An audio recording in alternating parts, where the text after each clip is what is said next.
자기야, 우리 가족 전부 열흘 동안 유럽 여행 다녀올게. 집 잘 보고 있어? 결혼 5년 만에 남편 박지훈이 처음으로 이렇게 다정한 목소리로 내게 말했다.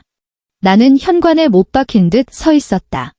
손에는 주말에 시부모님께 삼계탕을 해드리려고 마트에서 막 사온 식재료가 들려 있었다.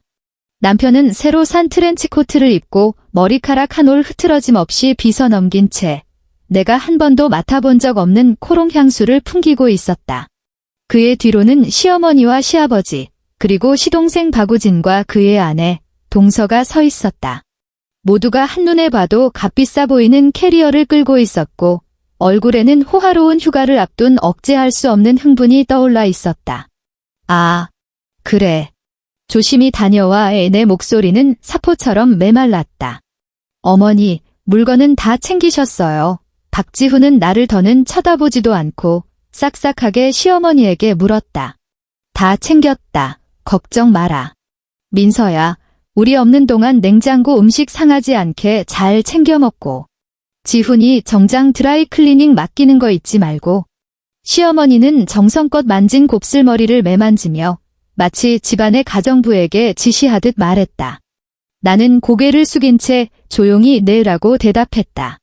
그들은 내가 지난 5년 동안 그랬던 것처럼 이 모든 것을 묵묵히 견디고 그들이 돌아왔을 때 깨끗하게 청소된 집과 따뜻한 밥상으로 그들을 맞이할 거라고 생각했다.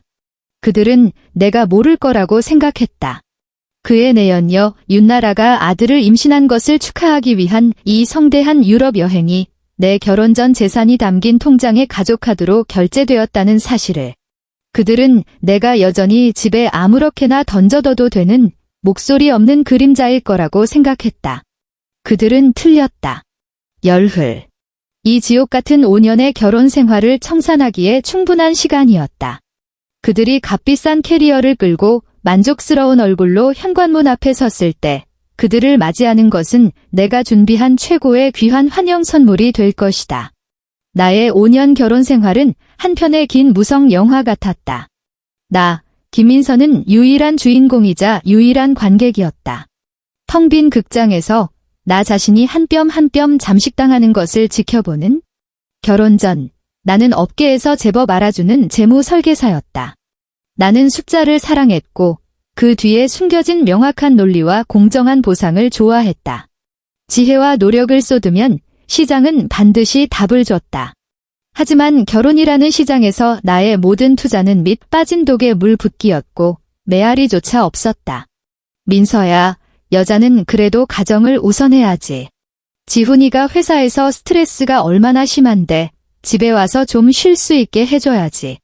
결혼 3개월 차, 시어머니가 내게 간곡한 투로 했던 말이다.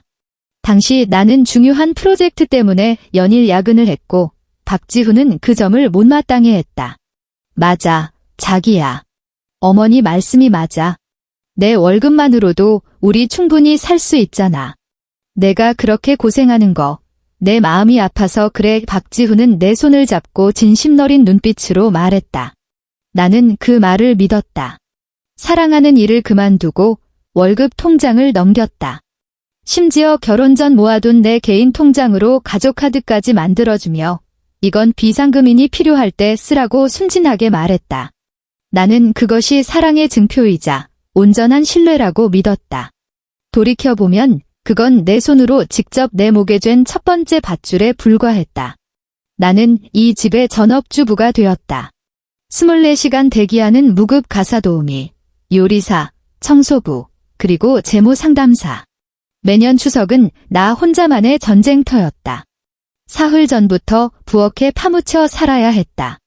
식재료 구매부터 손질, 절임, 그리고 수십 판의 각양각색전 부치기, 10여 가지가 넘는 제사 음식 준비까지. 시어머니와 동서는 거실 소파에 앉아 TV를 보며 소리만 질렀다. 민서야, 전 좀 더 노릇하게 부쳐라. 민서야, 탕은 이제 끓여야 하지 않니? 친척들이 모두 도착하면 상다리가 휘어지게 차려진 음식들은 꼬박 이틀 밤을 새운 내 결과물이었다. 시아버지는 술잔을 들고 큰 소리로 말했다. 우리 지훈이 좀 봐라. 얼마나 장한가. 저렇게 참한 며느리를 얻어서 해마다 이렇게 진수성찬을 맛보게 하니 말이야. 모두가 웃으며 맞장구를 쳤다. 맞아요. 지훈이가 복이 많죠. 내 이름 김민서는 단 한 번도 불리지 않았다. 나의 공로는 가볍게 박지훈의 머리 위로 옮겨졌다. 마치 그 음식들이 그가 요술을 부려 만들어낸 것처럼. 나는 그저 부엌 문가에 서서 쑤시는 허리를 부여잡고 온몸에 밴 기름 냄새를 맡으며 그들을 향해 지친 미소를 지을 뿐이었다. 이보다 더 숨막혔던 것은 나의 전문적인 가치가 철저히 지워진 일이었다. 시동생 박우진이 창업을 하려는데 초기 자금이 부족했다. 나는 며칠 밤을 새워 시중의 모든 저금리 대출 상품을 분석했고 그를 위한 최적의 자금 조달 계획을 세웠다. 심지어 과거의 인맥까지 동원해 은행 지점장과 연결해 주었다. 결국 그는 순조롭게 대출을 받아 작은 회사를 차렸고 사업은 제법 번창했다. 가족 모임에서 그는 술잔을 들고 붉어진 얼굴로 박지훈에게 말했다. 형, 이번에 진짜 고마웠어. 형이 길을 터주지 않았으면 내가 어떻게 여기까지 왔겠어. 박지훈은 태연하게 그 감사를 받으며 동생의 어깨를 두드렸다. 우리가 형제인데 당연한 거지? 나는 그 옆에 앉아 있었다. 심장이 조금씩 차가워졌다. 그 수십 페이지에 달하는 사업계획서는 한 글자 한 글자 모두 내가 타이핑한 것이었다. 시어머니의 은퇴 자금은 나의 세심한 관리 아래 안정적인 펀드와 재테크 상품에 투자되었고 5년 만에 수익률이 2배 이상 뛰었다. 그녀는 배당금으로 시동생 아들에게 값비싼 수입 장난감을 사주고 박지훈에게 명품 시계를 사주었다. 그리고는 친구들과의 화투판에서 이렇게 자랑했다. 어휴, 이게 다 대기업 다니는 우리 큰아들 덕분이지. 뭐 그이가 눈썰미가 좋아서 아들 말만 믿고 투자했더니 이렇게 대박이 났지 뭐야. 나, 김민서는 이 집에서 투명한 유령과도 같았다. 내가 한 모든 일은 당연하게 여겨졌고 그 공로는 다른 사람의 이름으로 포장되었다. 나는 도구였다. 월급도, 심지어 고맙다는 말 한마디도 필요 없는 편리한 도구. 몸부림치지 않은 것은 아니었다. 이런 무형의 압박에 미쳐버릴 것 같았을 때 나는 조심스럽게 박지훈에게 다시 일을 하고 싶다고 가장 기본적인 직급부터 시작해도 좋다고 말했다. 그는 소파에 기댄 채 TV를 보고 있었다. 내 말을 듣고도 고개조차 돌리지 않은 채 그저 가볍게 내뱉었다. 다시 일하겠다고? 왜? 내가 돈 못 벌어와? 그 한마디가 내 머리 위로 쏟아지는 얼음물 같았다. 마침 방에서 나오던 시어머니가 우리의 대화를 듣고는 불붙은 폭죽처럼 달려왔다. 뭐? 내가 일을 하겠다고? 민서야, 너 우리 집에 무슨 불만이라도 있는 거니? 여자애가 왜 사서 고생을 하려고 해? 너 이제 35이야. 갓 졸업한 젊은 애들이랑 뭘 경쟁하겠다고? 괜히 나가서 지훈이 얼굴에 먹칠하지 마라. 저는 그냥 제 전문 지식이 아직 내 목소리는 점점 작아졌고 자신감을 잃어갔다. 내 전문 지식 집에서 쓰면 되잖니. 우진이 도와주고 나 도와주고 다 잘 써먹고 있잖아. 내 처지를 좀 봐. 얼마나 편하니. 지옥철에 시달릴 필요도 없고 상사 눈치 볼 필요도 없고. 남들이 보면 부러워서 난리야. 시어머니는 다 너를 위해서 하는 말이라는 표정을 지었다. 박지훈은 마침내 고개를 돌려 나를 쳐다봤다. 그의 미간이 찌푸려졌고 목소리에는 짜증과 실망이 섞여 있었다. 자기야, 그만 좀 해. 지금 내 생활이 최고야. 뜬구름 잡는 소리 하지 말고. 그냥 조용히 집에 있는 게 뭐가 어때서? 조용히 그 한마디가 자물쇠처럼 나의 모든 희망과 자아를 완전히 봉쇄해버렸다. 나의 가치, 나의 꿈, 내가 한때 자랑스러워했던 모든 것은 그들의 너를 위한 말들 속에서 하찮게 폄하되었다. 나는 분수도 모르는 엉뚱한 망상에 사로잡힌 미친 여자가 되어 있었다. 그날 이후 나는 다시는 일에 대한 이야기를 꺼내지 않았다. 모든 서러움과 분노를 삼키며 바닥을 닦고 밥을 하고 빨래를 하는 일상을 반복했다. 나는 내가 참고 더 잘 해내면 언젠가는 그들이 나의 가치를 알아줄 것이라 믿었다. 그날 밤 나를 무너뜨린 마지막 지푸라기 한 올이 가장 잔인한 방식으로 떨어지기 전까지는 평범한 수요일이었다. 박지훈은 샤워를 마치자마자 침대에 누워 천둥 같은 코를 골며 잠들었다. 나는 평소처럼 부엌을 정리하고 거실에 그가 아무렇게나 벗어 던진 옷가지를 치우려 했다. 그의 노트북이 켜져 있었고 화면에서 희미한 빛이 새어나왔다. 덮어주려고 다가갔는데 화면에 떠있는 예약 페이지 하나가 자석처럼 내 시선을 끌어당겼다. 서울 강남 마리아 병원 VIP 산부인과 2인 패키지. 심장이 쿵 하고 내려앉았다. 우리는 아이를 가질 계획이 없었다. 박지훈은 항상 일이 너무 바쁘고 스트레스가 심하다고 했다. 그렇다면 이건 누구를 위한 예약일까? 나는 떨리는 손으로 마우스를 움직였다. 예약자 이름은 내가 아니었다. 낯선 이름 슌나라. 머릿속이 하얘지며 아무 생각도 할 수 없었다. 나는 홀린 듯이 옆에 열려있던 다른 브라우저 창을 클릭했다. 항공사 웹사이트였고 닫히지 않은 예약 상세 정보 페이지가 떠 있었다. 파리행 1등석 항공권 6장. 출발일은 바로 이번 주 금요일. 탑승객 명단은 한 자루 한 자루의 비수가 되어 차례로 내 심장에 박혔다. 박지훈, 박정국, 시아버지, 김미숙, 시어머니, 박우진, 최수연, 동서, 그리고 윤나라. 내 이름은 없었다. 그들 가족, 그리고 내가 본 적도 없는 한 여자와 함께 유럽으로 떠나는 것이었다. 왜 그녀가? 내 시선은 통제할 수 없이 결제 정보란으로 향했다. 그 익숙한 신용카드 번호. 내 결혼 전 재산이 담긴 통장의 가족카드였다. 내가 순진하게 비상금이라며 그에게 건넸던 바로 그 카드. 그 카드로 그들 6명의 여행 경비 3천만 원이 넘는 돈이 결제되었다. 바로 그때 컴퓨터 오른쪽 하단에 메신저 알림이 떴다. 박지훈의 계정이었다. 로그아웃하는 것을 잊은 모양이었다. 시어머니에게서 온 메시지가 선명하게 화면에 나타났다. 아들, 준비는 다 됐니? 이번 유럽 가서는 나라한테 보양식 좀 잘 챙겨 먹여라. 뱃속에 있는 애가 우리 박씨 집안의 장손인데. 장손. 아들이었구나. 모두가 알고 있었구나. 이 집에서 나 혼자만 완벽하게 속고 있던 바보였구나. 분노도 느껴지지 않았고 눈물 한 방울도 흐르지 않았다. 극한의 냉기가 발끝에서부터 온몸으로 순식간에 퍼져나가 내 혈액과 심장을 얼려버렸다. 나는 어두운 거실에 서서 침실에서 들려오는 저 남자의 규칙적인 코골이 소리를 들었다. 지난 5년간의 모든 서러움, 인내, 자기의심이 이 순간 하나의 지독하고 잔인한 농담이 되어버렸다. 나는 가정을 꾸리고 있다고 생각했다. 알고 보니 정교하게 설계된 감옥에 살고 있었을 뿐이었다. 나는 그의 아내라고 생각했다. 알고 보니 편리한 현금 인출기이자 무급 가사 도우미였을 뿐이었다. 그들은 박씨 집안의 대를 이을 아들, 새로운 생명의 탄생을 축하하러 떠나는 것이었다. 그리고 아이를 낳지 못하는 혹은 낳도록 허락되지 않은 아내는 당연하다는 듯이 이 텅 빈 집을 지키기 위해 남겨졌다. 나는 천천히 컴퓨터 앞으로 걸어갔다. 휴대폰으로 화면을 향해 항공권 예약 내역, 산부인과 패키지 예약 페이지, 그리고 결정적인 그 대화 기록을 한 장 한 장 선명하게 찍었다. 어둠 속에서 터진 플래시는 밤하늘을 가르는 번개 같았다. 그 순간 나는 죽었다. 그리고 완전히 새로운 김민서가 그 차가운 잿더미 위에서 일어섰다.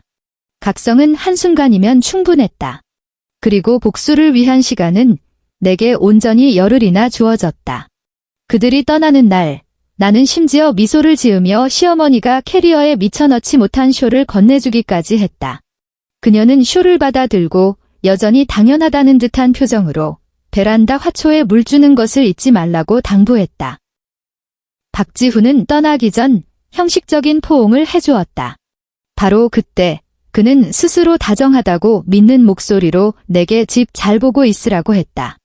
나는 그들이 탄 검은 세단이 아파트 단지 모퉁이로 사라지는 것을 지켜보았다. 내 얼굴의 미소는 순식간에 사라졌다. 텅 빈 집으로 돌아와 문을 닫았다. 문에 기댄 채 길고 긴 한숨을 내쉬었다. 그 한숨 속에는 5년의 서러움, 배신의 아픔, 기만의 굴욕이 담겨 있었다. 하지만 이제부터 그것들은 더 이상 필요 없었다. 슬퍼하거나 분노하는데 단 1분도 허비하지 않았다. 서재로 들어가 내 노트북을 켜고 계획을 실행하기 시작했다. 바둑판은 이미 펼쳐졌다. 이제 내가 돌을 놓을 차례였다. 첫 번째, 그리고 가장 중요한 단계, 가장 날카로운 검을 찾는 것. 나는 이은정 변호사에게 연락했다. 대학 시절 선배였던 그녀는 이제 서울에서 가장 잘나가는 이혼 전문 변호사가 되어 있었다. 복잡한 재산 분할 소송에서 냉철하고 날카로우며 절대 질질 끄는 법이 없기로 유명했다. 전화로는 길게 말하지 않고 다음 날 오전 가장 이른 시간으로 상담을 잡았다. 다음 날 나는 몸에 딱 맞는 비즈니스 정장을 입었다. 지난 5년간 옷장 깊숙이 처박아 두어 거의 잊고 지냈던 나의 전투복이었다. 광화문이 내려다 보이는 이은정 변호사 사무실에 앉았을 때 나는 한때 재무 설계사였던 김민서가 조금씩 내 몸으로 돌아오는 것을 느꼈다. 민서야, 오랜만이다. 얼굴이 좀 상했네. 은정 선배가 직접 커피를 타주었다. 선배, 저 이혼해야겠어요. 나는 서론 없이 본론으로 들어갔다. 그녀는 놀라지 않고 그저 고개를 끄덕이며 계속하라는 신호를 보냈다. 나는 USB 하나를 꺼내 그녀 앞에 컴퓨터에 꽂았다. 여기 모든 증거가 들어있어요. 나는 마치 고객의 사례를 발표하듯 냉정하게 나의 성과물을 보여주었다. 첫째, 가족 자산 증빙 자료입니다. 나는 폴더 하나를 열었다. 지난 5년간 내가 정리한 모든 가게 재무제표가 들어있었다. 모든 수입과 지출, 모든 투자와 환매 내역이 전문 프로그램으로 명확하게 기록되어 있었다. 이건 저희 혼전 총자산이고 이건 현재 총자산이에요. 5년 동안 가계 순자산은 5억 원에서 12억 원으로 증가했고 그중 90% 이상의 증가는 제가 주도한 투자와 재테크로 이루어졌어요. 여기 모든 거래 기록과 시어머니와 시동생을 위해 작성했던 재무 설계 초안도 있습니다. 은정 선배의 눈썹이 살짝 올라갔다. 눈빛에 감탄이 서려 있었다. 둘째, 박지훈 씨의 외도 증거입니다. 나는 다른 폴더를 열었다. 어젯밤 찍은 모든 사진이 들어있었다. 유럽 여행 항공권, 윤나라의 산부인과 VIP 패키지, 그리고 결정적인 대화 기록. 이게 다가 아니에요. 나는 말을 이었다. 이건 남편 차 블랙박스에서 추출한 음성 파일이에요. 저는 매주 겸사겸사 남편 차를 청소했고 겸사겸사 블랙박스 메모리 카드를 백업해뒀어요.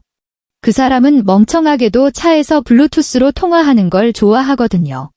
나는 무작위로 음성 파일 하나를 클릭했다. 박지훈의 역겹고 느끼한 목소리가 스피커에서 흘러나왔다. 나라야, 자기. 보고 싶었어.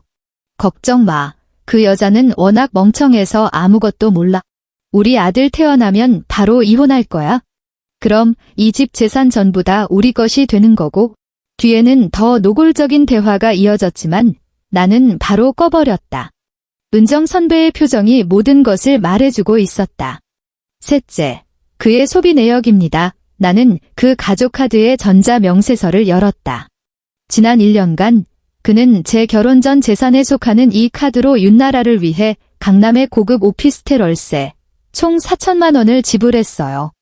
그 외에도 고가의 에르메스 가방, 까르띠에 팔찌를 샀고 청구서 주소는 모두 같은 곳을 가리키고 있었죠. 이 소비 내역 중 단 한 건도 이 집을 위해 쓰인 것은 없었습니다. 모든 증거 제시가 끝났다. 나는 은정 선배를 보며 차분하지만 단호한 목소리로 말했다. 제 요구는 3가지입니다. 첫째, 이혼하고 박지훈을 유책 배우자로 만들겠어요.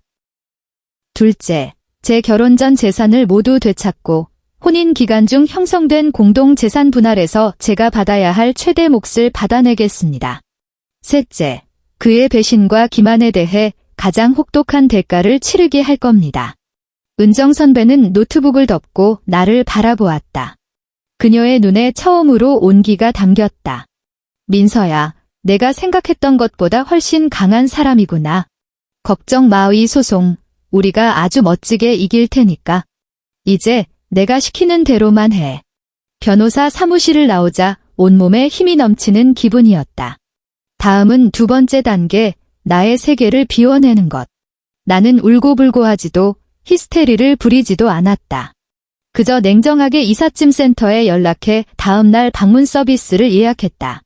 나는 짐을 싸기 시작했다. 내 옷, 내 책, 내 자격증, 결혼할 때 부모님이 해주신 모든 혼수품, 값비싼 드론기 커피 머신. 박지훈과 그의 가족들은 한 번도 쓰지 않았다. 오직 나만이 가끔 늦은 밤 일을 할 때 나를 위해 커피를 내렸다. 나는 뽁뽁이로 조심스럽게 포장해 상자에 넣었다. 거실의 이탈리아제 소파는 내 결혼 전 돈으로 산 것이었다. 옮긴다. 침실의 인체공학적 매트리스는 내가 오랫동안 연구해서 주문한 것이었다. 옮긴다. 주방의 독일제 주방기구 세트는 하나하나가 내 애장품이었다. 전부 옮긴다. 나는 냉혹한 청산인처럼 지난 5년간 이 집을 위해 내가 들여놓은 모든 것을 점검했다. 물건 하나가 옮겨질 때마다 내 몸에 채워져 있던 족쇄가 한 칸씩 풀리는 기분이었다. 이틀 후 이삿짐 센터 트럭이 아파트 아래에 섰다. 직원들은 능숙하게 포장된 상자와 가구들을 차에 실었다. 나는 텅 빈 거실에 서서 액자와 TV를 떼어낸 자리에 남은 하얀 흔적과 소파와 수납장을 옮긴 자리에 드러난 먼지를 바라보았다. 내가 한때 정성껏 가꾸고 따뜻한 공간으로 만들려 했던 이곳은 이제 차가운 껍데기만 남았다. 미련은 한 점도 없었다. 문을 잠그기 전 나는 안면이 있는 부동산 중개인에게 전화를 걸었다. 박 사장님, 안녕하세요. 김민서입니다. 저희 산경동 아파트요. 네, 그 150제곱미터짜리요. 지금 급매로 내놓으려고요. 김 여사님. 갑자기요? 무슨 일 있으세요? 네, 좀 급해서요. 시세보다 10% 싸게 내놓으셔도 돼요? 조건은 딱 하나예요. 비고란의 집은 비어 있어 언제든 볼 수 있고 전화 문의 환영이라고 꼭 적어주세요. 네, 네. 바로 처리해드리겠습니다. 상대는 이 급매물에 큰 관심을 보였다. 전화를 끊고 나는 새로 산 자물쇠로 교체했다. 그리고 기존의 디지털 도어락과 모든 열쇠는 아파트 단지 쓰레기통에 던져버렸다. 소들 드러내고 아궁이에 불을 끄는 것, 이것이 세 번째, 그리고 가장 치명적인 단계였다. 은정 선배의 조언에 따라 나는 박지훈의 외도에 대한 초기 증거와 그가 내 결혼 전 재산이 담긴 가족카드를 거액으로 유용한 내역서를 들고 지방법원에 정식으로 재산 보전 처분 신청을 냈다. 판사님이 받아들일 거야, 은정 선배가 전화로 말했다. 배우자 공동재산, 심지어 내 개인 재산까지 을 악의적으로 빼돌리거나 탕진하려는 의도가 명백하고 해외로 도피해 책임을 회피할 위험도 있어. 법원은 추후 판결의 집행을 보장하기 위해 동결 신청을 승인할 확률이 매우 높아. 시간은 빠르게 흘렀다. 나는 작은 레지던스 오피스텔을 구해 임시로 머물렀다. 매일 변호사와 사건의 세부 사항을 논의하고 자료를 보충하며 다가올 전쟁을 위한 마지막 준비를 했다. 나는 박지훈과 그의 가족들에게 단 한 번도 먼저 연락하지 않았다. 그들이 지금 유럽의 어느 도시에서 어떤 명품을 사고 나를 어떻게 비웃고 있을지 알지도 못했다.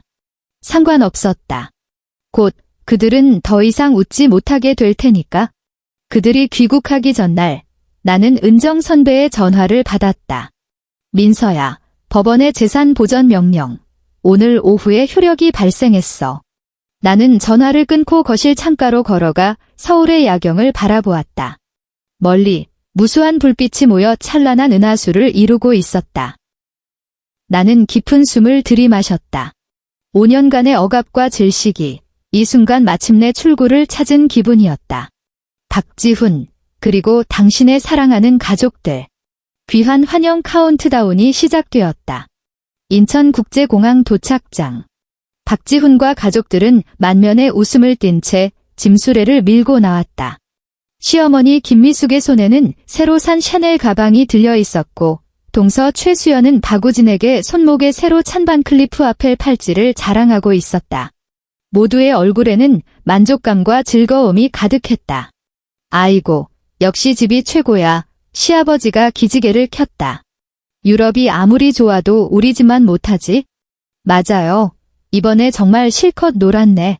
지훈아, 다 내 덕분이다. 시어머니는 박지훈의 팔을 두드리며 자랑스러운 눈빛으로 말했다. 박지훈은 의기양양하게 웃었다. 이번 여행으로 가족들 앞에서 체면을 세웠을 뿐만 아니라 더 중요하게는 아들을 임신한 윤나라의 마음을 달래주었다. 그는 이미 상상하고 있었다. 아들이 태어나면 김민서라는 재미없는 여자와 정식으로 이혼하고 젊고 아름다운 데다 대를 이어줄 윤나라와 결혼해 인생의 정점에 서는 자신의 모습을. 김민서. 그녀는 지금쯤 집을 깨끗이 청소하고 한상 가득 음식을 차려놓고 순한 개처럼 그들이 돌아오기만을 기다리고 있겠지. 그 생각에 그의 입꼬리가 더욱 올라갔다. 그들이 탄 차가 경기도 일산의 익숙한 고급 아파트 단지 앞에 섰을 때 그 우월감은 최고조에 달했다. 자, 집에 가자. 박지훈은 의기양양하게 앞장서서 현관문 비밀번호를 눌렀다. 삐삐삐. 비밀번호가 틀렸습니다. 응. 그는 순간 멈칫했다. 잘못 눌렀나 싶어 다시 한번 입력했다. 삐삐삐. 비밀번호가 틀렸습니다. 왜 그러니? 시어머니가 참지 못하고 다가왔다. 내가 번호를 잊어버린 거 아니야? 그럴 리가요. 박지훈은 짜증이 났지만 다시 몇 번을 시도했다. 결과는 같았다.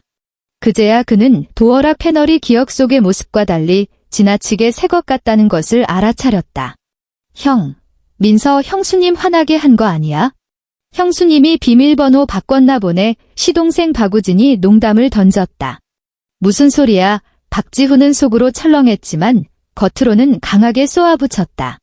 그는 휴대폰을 꺼내 김민서에게 전화를 걸려 했지만 통화가 되지 않았다. 이미 차단당한 후였다. 불길한 예감이 그의 마음을 덮쳤다. 어쩔 수 없지. 열쇠 수리공을 불러야겠네. 그는 마지못해 관리사무소에 전화를 걸었다. 기다리는 30분은 매 순간이 고문이었다. 가족들의 들뜬 기분은 온데간데 없이 사라지고 의혹과 짜증만이 남았다.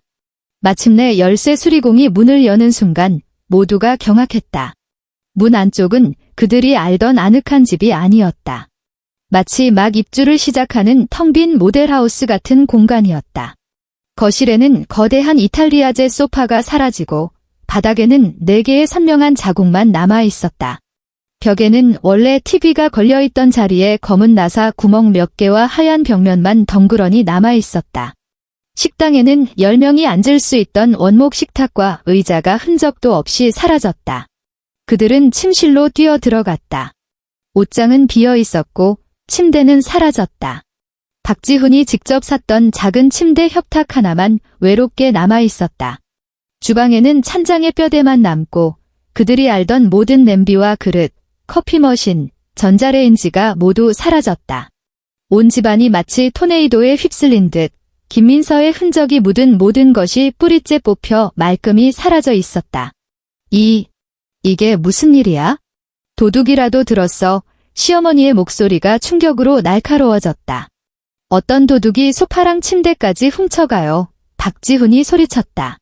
그는 미친 듯이 방들을 오가며 익숙한 흔적을 찾으려 했지만 텅 빈 공간의 울림만이 그를 맞았다. 바로 그때 정장을 차려입은 2 사람이 현관에 나타났다.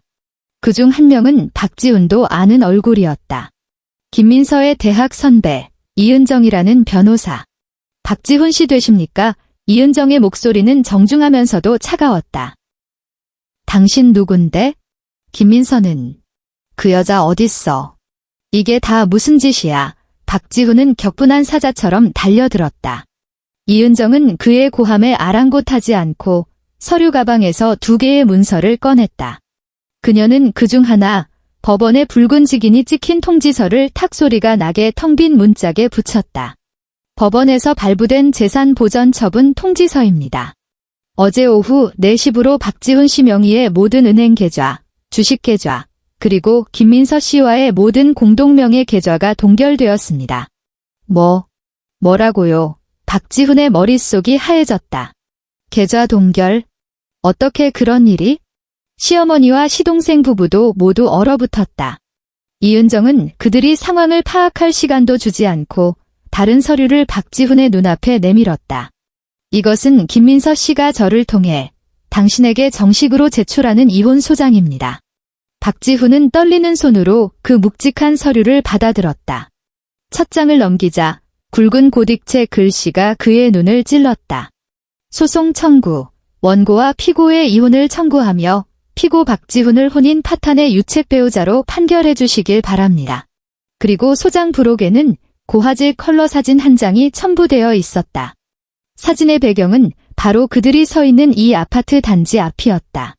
사진 속에서 그는 윤나라를 다정하게 껴안고 그녀의 살짝 부른 배에 입을 맞추고 있었다.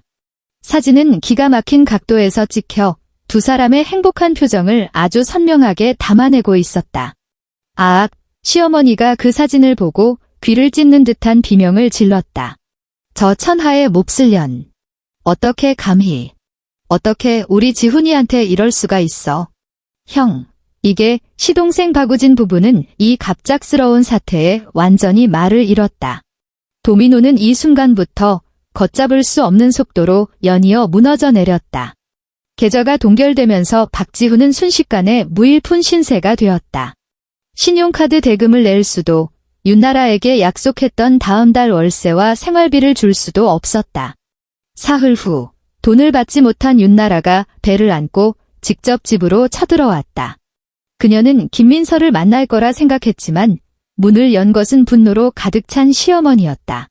한 남자를 둔 두 여자는 이 텅 빈 집에서 가장 격렬한 말다툼과 몸싸움을 벌였다. 시어머니는 윤나라를 파렴치한 여우년이라고 욕했고 윤나라는 박지훈에게 자신의 청춘과 뱃속의 아이를 보상하라고 소리쳤다. 이 소동은 옆집 이웃의 휴대폰에 고스란히 찍혔고 그날 밤 산경동 아파트 본처의 사이다 복수극. 임신한 상간녀 악덕 시어머니와 머리채 잡고 대난투라는 제목으로 맘카페에 올라와 순식간에 온 동네를 발칵 뒤집어 놓았다. 뒤이어 내가 내놓은 금매 정보 때문에 부동산 중개인들이 쉴 새 없이 손님들을 데리고 집을 보러 왔다. 그들 가족은 매일 수없이 울리는 초인종 소리에 시달리며 낯선 사람들에게 텅 빈 집안의 궁색한 모습을 보여주고 왜 집에 침대 하나 없는지를 설명해야 했다. 그들의 처참한 모습은 아파트 단지 전체의 공개적인 비밀이 되었다. 폭풍은 곧 박지훈의 회사까지 휩쓸었다. 법원의 재산조사 통지서가 회사 인사팀으로 직접 발송된 것이다. 그가 혼외정사를 저질러 아내와 법정 다툼을 벌이고 심지어 월급 통장까지 동결되었다는 사실은 날개가 돋친 듯 회사 구석구석으로 퍼져나갔다. 과거에 그에게 아첨하던 동료들은 이제 경멸과 고소함이 뒤섞인 눈으로 그를 쳐다봤다. 그는 회사 전체의 가장 큰 웃음거리가 되었다. 불과 며칠 만에 박지훈은 성공 가도를 달리던 인생의 승자에서 평판이 땅에 떨어지고 사면초가에 빠진 떠돌이 개 신세가 되었다. 그는 내가 비워낸 그 집에 갇혀 가족의 비난, 내연녀의 압박, 세상의 조롱, 그리고 자신이 전혀 통제할 수 없는 상황과 마주해야 했다. 아마 이것이 바로 지옥의 모습이 아닐까? 그가 직접 나를 위해 만들었고 이제 내가 고스란히 그에게 돌려준 지옥. 첫 번째 조정은 지방법원의 작은 방에서 열렸다. 박지훈은 훨씬 초췌해 보였다. 눈은 퀭했고 수염은 덥수룩했으며 유럽으로 떠날 때의 의기양양함은 찾아볼 수 없었다. 그의 옆에는 눈이 퉁퉁 붓도록 운 시어머니가 앉아 있었다. 판사님, 저희 좀 살려주세요. 조정이 시작되자마자 시어머니는 무릎을 치며 울부짖었다. 저희 박씨 집안이 무슨 죄를 졌다고 저렇게 독사 같은 여자를 며느리로 들여서 집을 몽땅 드러내고 제 아들 통장까지 막아서 저희를 죽음으로 내몰고 있어요. 저희 집안을 완전히 망하게 하려는 거예요.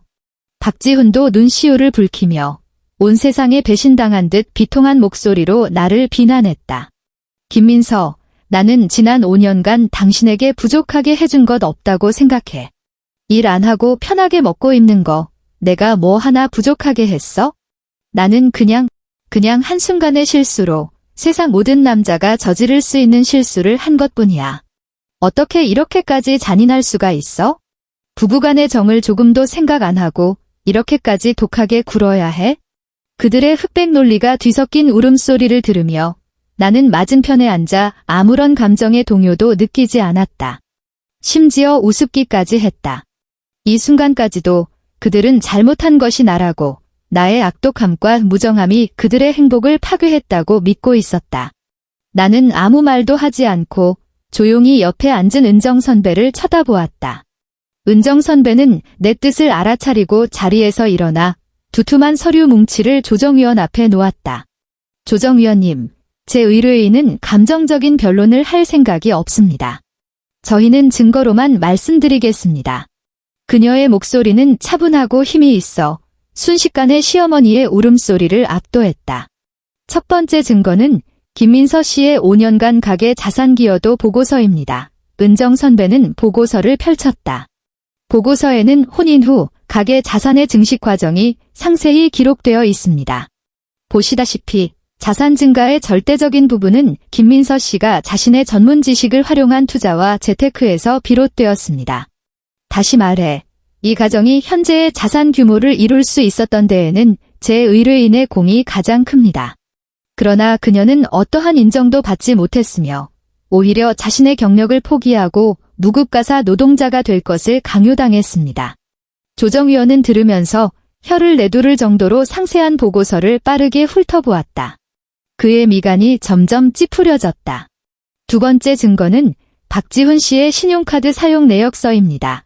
은정 선배는 다른 서류를 꺼냈다. 지난 1년간 박지훈 씨는 제 의뢰인의 결혼 전 재산에 속하는 가족카드를 이용해 제3의 여성 윤나라 씨를 위해 총 7,800만 원을 소비했습니다.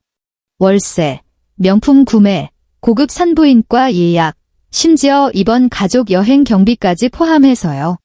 이는 명백하고 악의적인 혼인 재산 빼돌리기 행위입니다. 박지훈의 얼굴이 새하얗게 질렸다. 박지훈 씨가 말하는 한순간의 실수에 대해서는 은정 선배의 입가에 냉소가 어렸다. 그녀는 재생 버튼을 눌렀고 방 안에 선명한 녹음 파일이 울려 퍼졌다. 바로 박지훈이 차 안에서 윤나라와 통화하던 그 내용이었다. 그 여자는 워낙 멍청해서 아무것도 몰라. 우리 아들 태어나면 바로 이혼할 거야. 녹음이 끝나자 조정실은 죽음과 같은 정적에 휩싸였다. 시어머니의 울음소리가 멎었다. 그녀는 믿을 수 없다는 듯 자신의 아들을 쳐다보았다. 박지훈은 쥐구멍에라도 숨고 싶은 듯 고개를 깊이 숙이고 누구도 쳐다보지 못했다. 마지막으로 은정 선배는 마지막 증거를 제출했다. 이것은 박지훈 씨와 그의 모친이 나눈 대화 기록입니다. 엄마, 나라가 임신한 거 아들이래. 미는 박지훈 씨의 외도 행위가 가족들의 묵인과 방조하에 이루어졌음을 충분히 증명합니다. 그들은 공동으로 제 의뢰인에게 장기간에 걸쳐 기만과 정신적 학대를 가했습니다. 모든 증거는 완벽하게 닫힌 사슬이 되어 박지훈과 그의 가족들이 쌓아 올린 거짓과 위선을 산산조각 냈다. 최종 판결에는 어떤 반전도 없었다. 박지훈은 혼인 파탄의 완전한 유책 배우자로 인정되었다. 법원은 내가 모든 결혼 전 재산을 되찾고 혼인 기간 중 형성된 공동재산의 70%를 분할받으라고 판결했다. 내가 이미 매물로 내놓은 그 아파트는 시세보다 낮게 책정된 매매가의 대부분이 내 몫이 될 것이었다. 동시에 박지훈은 윤나라가 낳은 아이에게 성인이 될 때까지 고액의 양육비를 지급해야 했다. 판결문을 받은 날 서울의 하늘은 유난히 맑았다. 나는 법원을 나서며 신선한 공기를 깊이 들이마셨다. 나는 휴대폰을 꺼내 박지훈과 그의 가족들의 모든 연락처를 하나하나 전부 차단하고 삭제했다. 마치 컴퓨터의 휴지통을 비우듯 깔끔하고 단호하게. 나의 인생은 이 순간부터 마침내 포맷되고 새로운 삶을 얻었다. 나는 곧바로 새로운 집을 구하지 않았다. 대신 분할받은 첫 번째 돈으로 도심의 한 오피스 빌딩에 작은 사무실을 얻었다. 사무용 책상과 컴퓨터를 들여놓고 민서 재무설계 스튜디오라는 간판을 걸었다. 나는 다시 김민서로 돌아왔다. 숫자를 사랑하고 논리를 믿으며 자신의 지혜와 노력으로 가치를 창조하는 김민서로 스튜디오의 첫 고객은 뜻밖의 찾아왔다. 그녀는 맘카페에서 인기 게시물이 된 나의 기혼 이야기를 보고 쪽지를 통해 어렵게 나를 찾아온 사람이었다. 그녀 역시 결혼 생활 속에서 고통받는 전업주부였다. 남편은 상습적으로 언어폭력을 가했고 몰래 집안의 돈을 빼돌려 자신의 본가에 가져다주고 있었다. 나는 근심 가득한 그녀의 얼굴에서 과거의 나를 보았다. 나는 그녀에게 따뜻한 차 한 잔을 건네고 컴퓨터를 켜며 말했다. 두려워하지 마세요. 우선 가정의 재무 상태부터 정리해보죠. 당신이 이 가정을 위해 헌신한 모든 것에는 가치가 있다는 걸 알아야 해요. 그 순간 나는 복수보다 더 중요한 것을 찾았다. 내 인생을 되찾는 것, 그리고 나와 같은 여성들이 그들의 인생을 되찾을 힘을 찾도록 돕는 것. 1년 후, 나의 스튜디오는 완전히 자리를 잡았다. 대부분 입소문을 통해 찾아온 고객들이 꽤 많이 쌓였다. 나는 바빴지만 충만했다. 더 이상 누구의 눈치도 볼 필요가 없었고, 자기 희생으로 나의 가치를 증명할 필요도 없었다. 나의 모든 수입은 오롯이 나의 전문성과 노력에서 나왔다. 가끔 공통된 지인들을 통해 박지훈에 대한 소식을 간간히 듣게 되었다. 들리는 소문에 의하면 그는 평판이 나빠져 회사에서 소외당하다가 결국 강등과 감봉 조치를 당했다고 했다. 들리는 소문에 의하면 윤나라가 아들을 낳은 후 그가 약속했던 풍족한 생활을 제공하지 못하자 두 사람은 하루가 멀다 하고 싸운다고 했다. 들리는 소문에 의하면 시어머니는 집안의 엉망진창인 분위기를 견디지 못하고 뇌졸중으로 쓰러져 입원했다고 했다. 들리는 소문에 의하면 한때 부리집이었던 그 아파트는 재산 분할을 위해 결국 헐갑의 경매로 넘어갔고 그는 아주 적은 돈만 손에 쥐었으며 그마저도 미래의 양육비를 감당하기에 턱없이 부족하다고 했다. 이런 소문들에 나는 그저 옅은 미소를 짓고 휴대폰을 껐다. 그리고 내 고객을 위한 다음 재무 설계안을 수정하는 데 집중했다. 그의 인생은 이제 나와 무관했다. 나의 행복 또한 더 이상 그의 불행 위에 세워질 필요가 없었다. 저녁 마지막 고객을 배웅하고 나는 사무실의 통유리창 앞에 홀로 섰다. 창밖으로는 서울의 찬란한 도시 야경이 펼쳐져 있었다. 수많은 차들이 강물처럼 흐르고 불빛은 별처럼 반짝였다. 나는 냉장고에서 미리 준비해둔 샴페인 한 병을 꺼내 펑소리와 함께 열었다. 황금빛 기포가 잔 속에서 즐겁게 피어올랐다. 나는 잔을 들고 유리창에 비친 한 사람 밝은 눈빛과 미소 띤 입과 여유롭고 단단해 보이는 바로 나 자신을 향해 나지막이 말했다. 김민서, 돌아온 걸 축하해. 환영해. 용감하게 진흙탕을 걸어 나온 나를 위해 5년이나 늦었던 이 새로운 시작을 위해 나는 단숨에 들이켰다. 엔드.